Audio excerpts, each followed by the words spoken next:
let me try to help you out. Gotten a few questions over the past couple weeks on what's logs, firewood, chipwood. Here we go. Those right there are logs.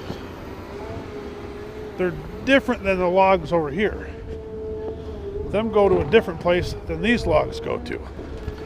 A lot of questions on, oh, you should be doing something with those logs. You should take them to a mill. Well, all our logs go to a sawmill. They just go to different sawmills, and they're all made to go into different boards.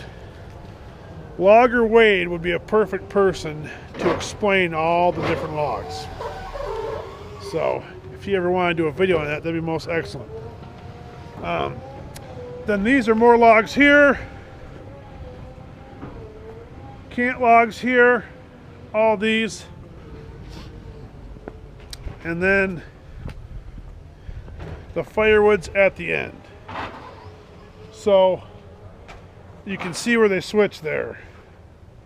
Those are all nice logs. Once they get small and crooked and a little bit nasty, they get put into firewood.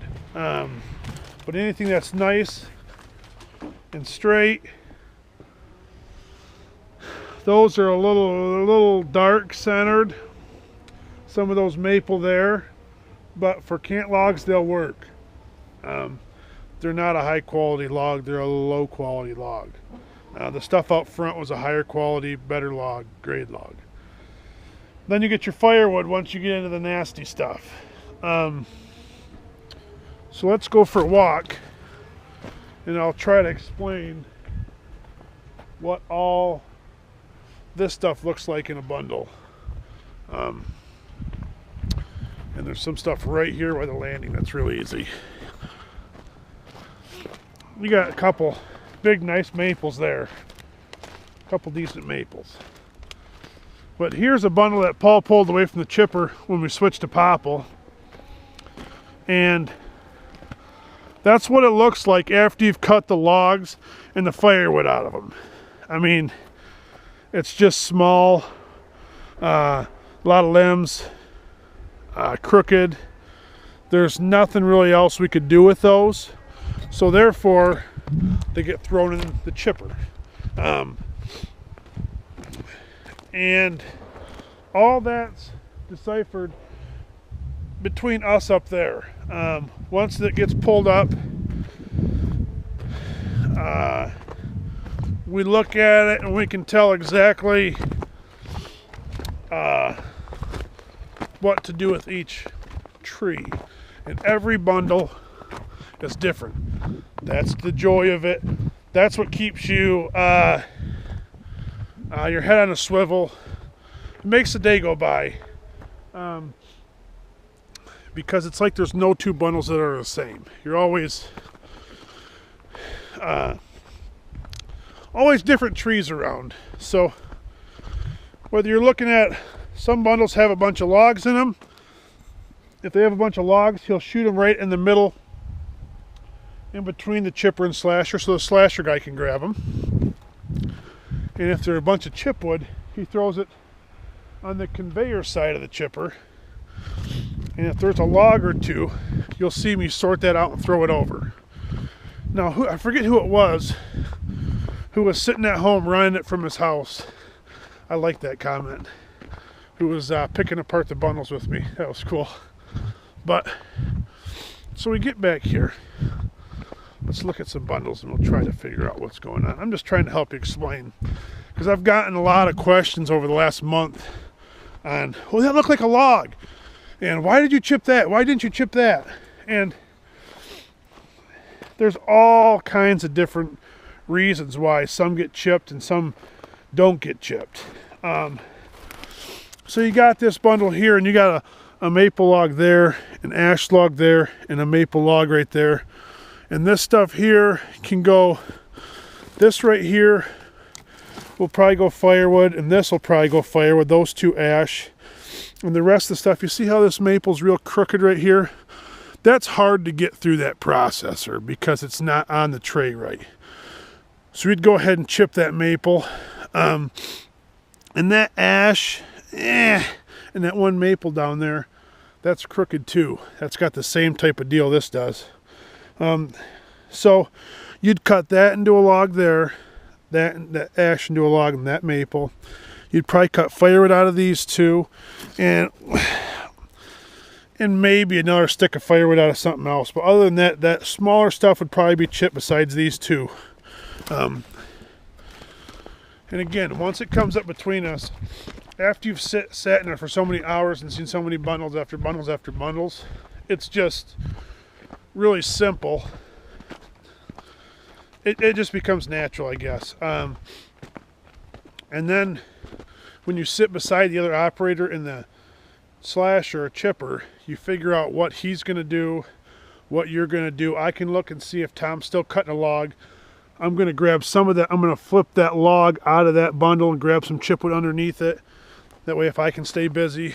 And what I'll try to do a lot of times is if there's a bunch of brush on a bundle, I'll try to get that brush off there so that Tom's got a nice clean bundle of logs and doesn't have to worry about the chipwood. Just keep both the guys working together and you get a lot more done. And then when you get into popple, everything changes too. Because there's no firewood taken out of popple. We don't cut any firewood for popple. So you got a couple logs here. You know, you got 1, 2, 3 logs there. But you see how the limbs are dead up there? Real black, dark, nasty. Those could be rotten. Those are probably good though. Those ones look good. The ground here is pretty good. But the rest of it's all chipwood. So I'd just slam the other stuff through the chipper and sort those couple logs out for Tom. And you got this bundle here. This is a nice log bundle. See, a lot of nice logs in there. See these ones here? This is what I try to get out of the way when I'm running a chipper. I try to make it easy for that slasher guy, because especially when he gets a log bundle that's got 1, 2, 3, 4, 5, 6, 7, 8 logs in it. If he doesn't have to worry about that little brush, it just goes a lot faster. So then the bundle underneath it that Adam's got underneath, it's another really nice log bundle. So Paul said there's a field back here, and there sure is. And then there's wood along the edges of it back there. Some nice popple looks like it back along that edge. Nice looking duck pond over there. Let's go look at one more. Let's go look at one more bundle. See if I can help you out by explaining any of it to you. But when it comes to a log, if it's rotten, it's got to be straight. There's just all kinds of different factors that go into it. So when you see a lot of times when you see a chunk, some people say, well, you're chipping logs. With some jobs I do chip logs, and there's reasons for that, and I explain that. But then other times it looks like it's big enough to be a log, but it might not be a log, and there's different reasons for that. And I'll try to explain that. You see that one right there? It's got a nasty spot that goes up it a ways. That's not a good log. It looks like it cleans up there about 8 foot up. But once that gets dropped off of the chipper, the snow will knock off it better. We'll be able to look at that to see if it's good enough. And what he'll do is he'll cut off 8 or 10 foot of that, hand it over to me. I'll throw that bad chunk through the chipper, and then he'll cut the rest off up further. But you just got to look at stuff like that birch right there. That's just going to get chipped up because look at how crooked it is. It's got a rotten hole in the middle. All that stuff plays into what a log is. And the only way to learn exactly what it is and to be able to pick it apart super quick is to sit here and look at them all day. And every bundle comes up different. And you just look at it and figure out what is and what isn't a log. So that's the easiest way. Man, this stuff looks pretty good up here. Well, this is what I was explaining about. It's nice to have some chipwood and logs both. We can really roll. And this bundle's what I'm talking about. See how you got a bunch of small stuff right here? and the maple's real limby, so we'll chip that maple up. There's a couple poplar through on this bundle too. I'll chip that up because those are a little small for logs. You got a real nice log there and a log there. But if you got wood like that all the time and like that, it's real nice. So, and that right there has got to be cut off to be a log, and so does that. And so does that one. You got to cut the ends off them because you want them round. You want the centers of them good. So I'll see if I can find some rotten ones here. Show you a little more what I'm talking about. That's like this maple right here. It's fallen over, but I can tell. See how your top's already all rotten? It's all dead. Paul will grab that and pull it up to us, but there's no logs in it because it's dead. Therefore, it just gets thrown into chipwood.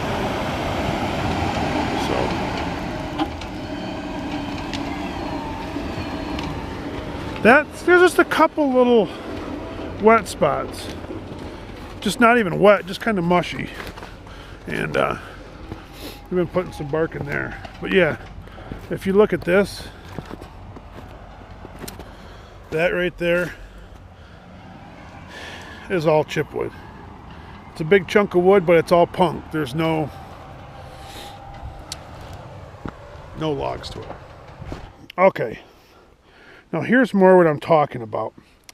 And look at this maple chunk right here. See, that's that punk, it's all like a punk. It's all rotten.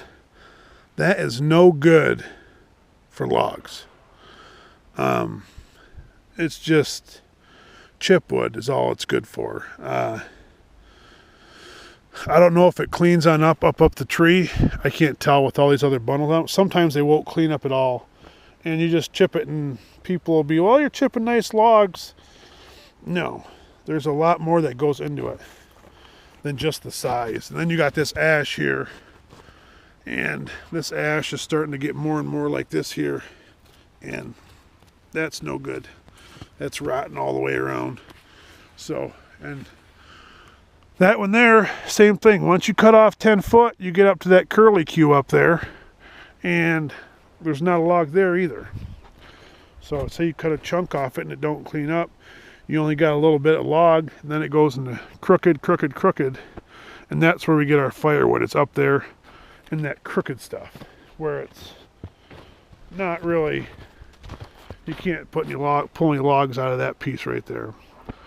So that, I hope, look at that rotten one there too. That rotten maple there. See? That thing's probably all junk. And it all come off that rotten stump right there. But there's a little bit that goes into it. Logs and chipwood and firewood. So hopefully that helps you understand a little bit more of how we decipher the three.